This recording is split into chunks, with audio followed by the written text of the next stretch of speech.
Hey, fellow twigs and branches. It's Tom from Strength Ministry. Right, we're finally back, and this time is no joke. We're gonna have material every single week for you guys, and same as usual, guys, with a few added videos here and there to spice things up. You know, maybe some eating videos, etc. Anyways, today's video is on core stability versus core strength. All right, a lot of people mistake the two. A lot of people think they're exactly the same. They put it under the same category, which in actual fact is totally different. All right, in terms of what they are, you got to completely attack them in terms of training two different ways. Right, so we're gonna go on with a study done in 2008, okay, by a guy called Hibbs, and he literally observed and literally spoke about the core stability against core strength. So literally I'm here obviously to give you that information. So first and foremost, most people will mostly identify themselves with core strength.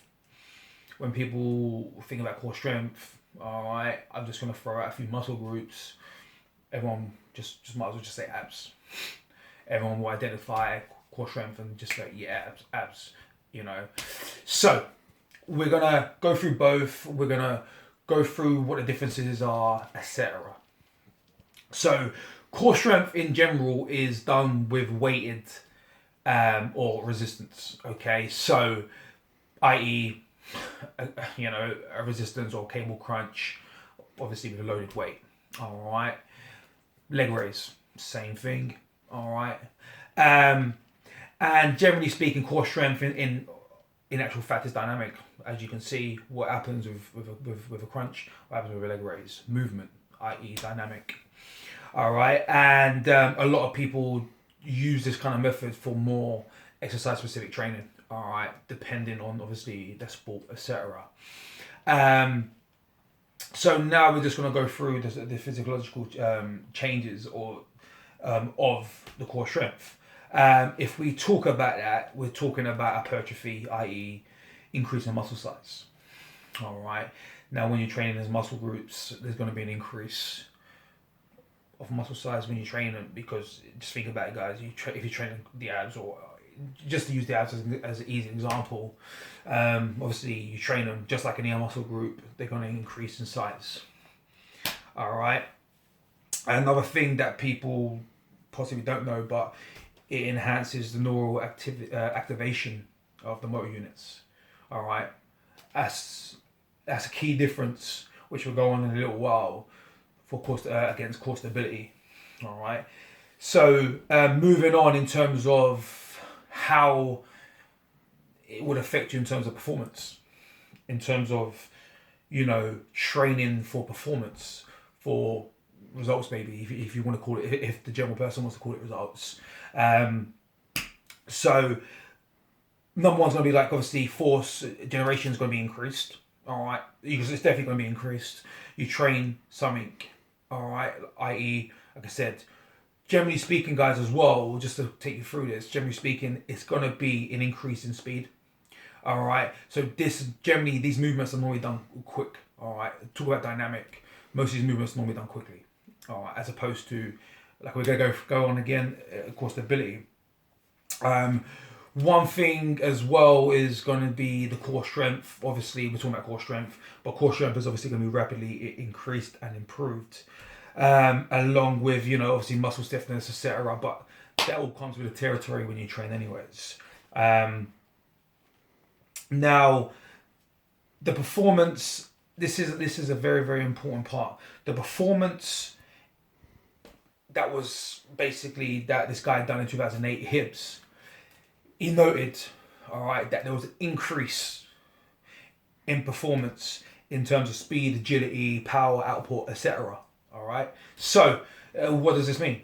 It basically means that these, in terms of core strength, what we've just gone through, training for that will actually increase those muscles to help you improve your performance within maybe a given sport. Or again, if you just generally someone wants to train in the gym. All right. One thing though with this is that because the movements are generally done with speed, or even if especially with agility and stuff like that, it's quick movements, turns, etc. It's going to be increased in potentially what we call injury. All right, that's a key thing. That's a key thing, that a point we're going to go on to in a few minutes, guys. So in a nutshell, we want to just conclude core strength, weighted or with resistance, normally superficial muscles, i.e. muscles that you can see, picture aesthetics, all right, six packs, obliques, you name it, all right. When you think about that, that's what you think, and that's what core strength is and what covers. Now we're going to go on one where people think they know, or they think it covers the same area, which it doesn't. All right, that's core stability. So we've gone through core strength. Now we're talking about core stability, and the one that we're going to focus on a little bit more in general. So in actual fact, compared to core strength, no weight is needed. All right, no weight is needed in terms of core stability. In terms of your output, or in terms of maybe resistance, maybe 20%. All right, a study's actually been done on that as well. These movements normally are static or with slow movement. What does this mean? To give you an example, if anyone knows what a bridge is, all right, imagine doing that nice and slowly. I'm going to leave it there and linger it for later on, but there's a certain way that you should be doing a bridge. All right, a lot of people think they're doing bridges right, in actual fact, they're not. So again, we're talking about the physiological changes. As I said earlier on, we spoke about the hypertrophy, all right, and the adaptation in terms of the neural activation, etc. Now, for core stability, guys, all right, we're talking about CNS, all right, the central nervous system, the neuromuscular patterns towards these muscles, all right. That's the difference. One key difference. One's neuromuscular. All right. And then we're talking about overall motor unit recruitment.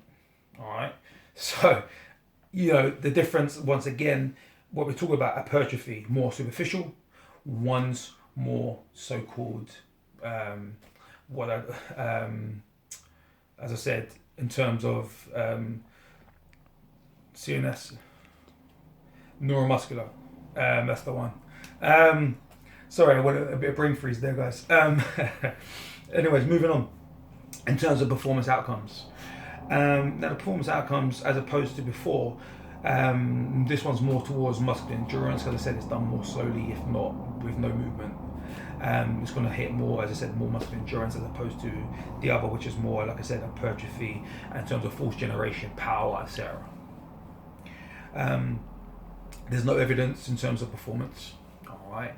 There's no evidence at all to support that it's actually improved performance, or very little that is.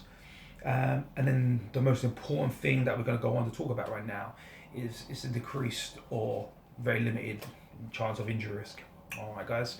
So to sum it up, all right, to sum the two up, we've got core strength, core stability.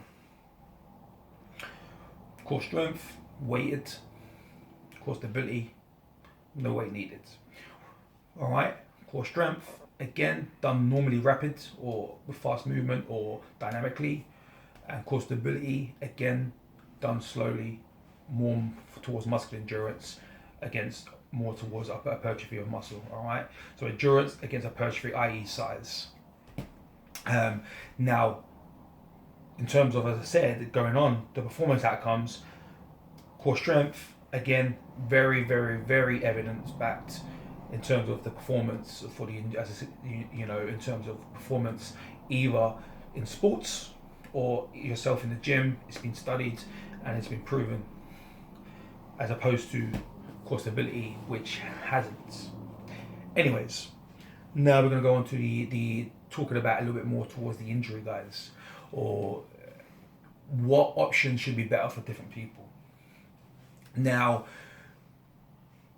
we're going to talk about a little bit of back pain, all right, guys? Not too much, but we're just going to mention back pain. Back pain a lot of people out there in general public, especially people that train suffer with back pain. I have in the past, and from time to time I still do. You know, that's what happens when you train at such velocity or such speed or you know, at a decent level, anyways. Excuse me. So, in 2017, there was a study done that basically highlighted that people with general back pain should be using really core stability type exercises, i.e., a bridge again, as opposed to core strength exercise, i.e., a leg raise. Why is this? Again, one's done slower with no weight, which is going to put less pressure within that given region. All right, as opposed to again the other one, which is more towards performance, and more towards speed. And to be honest with you, you know, myself, I'm a coach slash personal trainer. I see every single day in the gym. I teach classes. I teach, you know, our clients. They will suffer with a bit of back pain, and people go into a plank or they do leg raises, lying leg raises on the floor, and they suffer with harder back pain.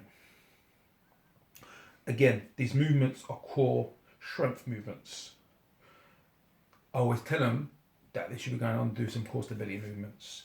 That really, these movements are going to help them to a certain degree, but the main movements that will help them, or should I say, the main exercises will help them, all fall under the category of core stability. All right. Now, the stabilization muscles involved in this, right? The stabilization muscles involved within this are all so-called deep, all right, as opposed to again more visible aesthetic muscles. All right. So, in a nutshell, guys, your muscles that cover this are going to be, just to get the one out the back, out of the way, or near the back, the erector spina, help stabilize. All right. We're talking about this is the key one, guys. Transverse abdominis. All right. Transverse abs. All right. It's the key one. Now, a lot of people don't train this enough, and this is what we're talking about in terms of back pain. So what we're going to be talking about, guys, is they studied 3 different things. They studied generic exercise against manual therapy against core stability. Core stability. And out of all 3, core stability, along with these 2, were if not equal, if not better than the given 2 or the earlier 2. So, what's this conclude? Well, this concludes, guys, that basically these exercises or core stability in general movements actually help reduce back pain. All right, quite successfully as well. Now, there was a study done in 2016, all right, where there was basically, in terms of scapula and pelvic, how the scapula and pelvic region should be. Scapula being in at the back, guys, pelvis being more towards obviously the trunk, lower trunk. Now, they observed how efficient these muscles in certain areas, basically via EMG, basically how much did they activate? How much more did they activate with a couple of changes in these given areas? So what happened in these given areas? Okay. Now if we're talking about the pelvis or the pelvic region, okay. Now they basically, in a nutshell, if I was to show you, the pelvis would be turned, all right, and they call it pelvic anterior tilt, all right. Posterior tilt, excuse me. That's my mistake. That's posterior. Pelvic posterior tilt. What's that mean? Imagine your hips coming forward. All right, guys. Imagine your hips coming forward. Now, if you want to go check this out in a little bit more detail, by all means, go and Google it. And then in terms of the scapula, the best way I can explain this without getting too technical, guys, is what would you do if some of you strength train out there, what would you do when you bench? All right, scapula retracted. All right, elbows in. There we go. That's your movement. So that's your upper body. All right, your lower body, your pelvis would be a posterior tilted.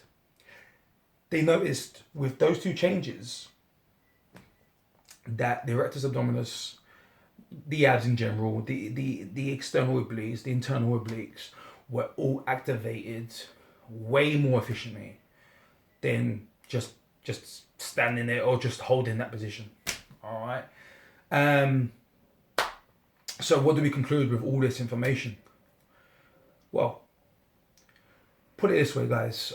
If you're looking for performance in general, performance, then core strength. I mean, don't get me wrong, core stability, there is evidence, there is an evidence there, but I think a collection of the two is needed anyways. But in terms of performance output, core strength. In terms of if you've got a little bit of injury, in terms of lower back pain, etc., definitely core stability. Personally, I would have them both in my program for overall, for overall core stability, core strength. You can't go wrong, guys. So, as I said, I mentioned a few studies in there just to highlight, from 2008, 2016 and 2017. Everything will be linked in the description. Go and look more in depth at those studies. As I said, I kind of try to put it into a little bit of layman's terms without getting too complicated. But I hope you enjoyed that new video today, guys, and we are back. Finally, we're back. A lot more is to come. A lot more is to come from this. All right, that's just one video. Hopefully a lot of you out there are going to see this, subscribe. Comment what you want to see, because it's very important. You let us know what you want to see. All right. And then that's everything, guys. If some of you have been around for a while, you know what the trademark is. Don't be a twig, be a branch. Tom from Shref Ministry, out.